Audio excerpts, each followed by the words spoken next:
فأما من أوتي كتابه بشماله فيقول يا ليتني لم أوت كتابيه ولم أدر ما حسابيه.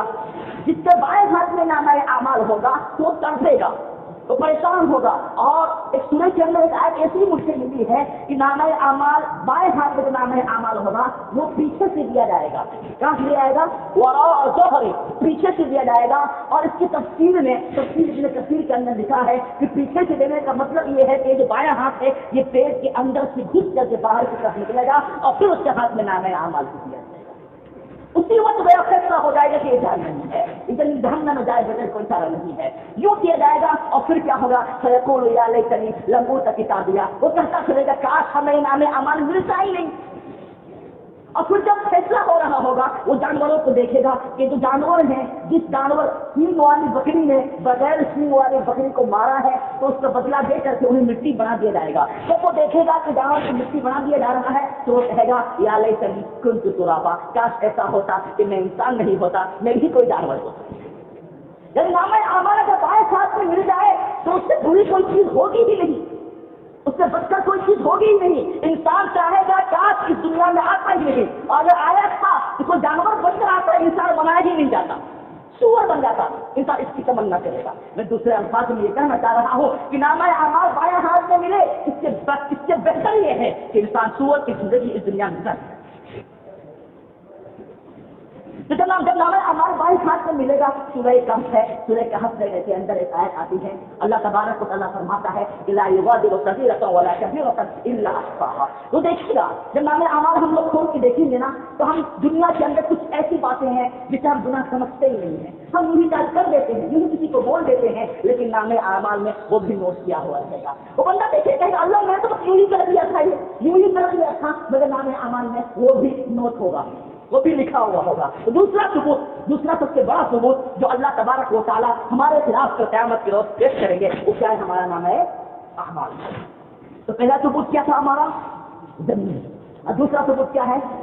نام اعمال. اور تیسرا ثبوت جو ہمارے خلاف اللہ کو قیامت کے روز پیش کریں گے وہ ہے کرام کاتبین. وہ تو فرشتے جسے اللہ نے ہمارے دائیں اور ہمارے بائیں بازو پر بٹھا دیا. ہم جب کوئی نیکیاں کرتے ہیں تو یہ کرام کاتبین یہ دو فرشتے ہیں، ان میں سے ایک فرشتہ ہماری نیکیاں لکھتا ہے اور دوسرا فرشتہ ہماری برائیاں لکھتا ہے. لیکن اللہ کی کریمی کو دیکھیے، اللہ کی محبت، اللہ کے اپنے بندوں سے محبت کو دیکھیے، اللہ کے اپنے بندوں سے عشق کو دیکھیے تو اللہ تبارک و تعالیٰ نے ان فرشتوں کو حکم کر رکھا ہے کہ میرا بندہ جب کبھی گناہ کرے مت لکھنا. کیا کہا؟ گناہ کرے مت لکھنا، گناہ کا ارادہ کرے مت لکھنا، گناہ کرنے چلا جائے تب بھی مت لکھنا، گناہ کر لے تب بھی مت لکھنا. ہو سکتا ہے کہ وہ توبہ کر لے، ہو سکتا ہے کہ وہ توبہ کر لے. جب توبہ کر لیتا ہے بندہ، جب توبہ نہیں کر پاتا ہے، توبہ کی توفیق نہیں ملتی ہے، گناہ پر گناہ کرتا جاتا ہے، تب جا کر حکم ہوتا ہے کہ زندگی.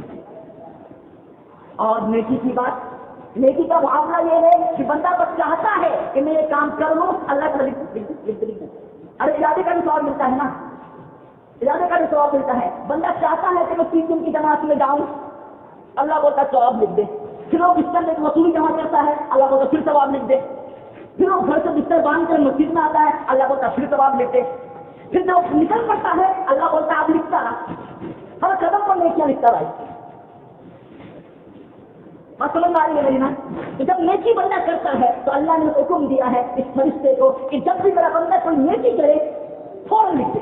ارادے کا الگ لکھ، کرنے کا الگ لکھ، کرنے کے بعد میں شکریہ ادا کرنے کا الگ لکھ.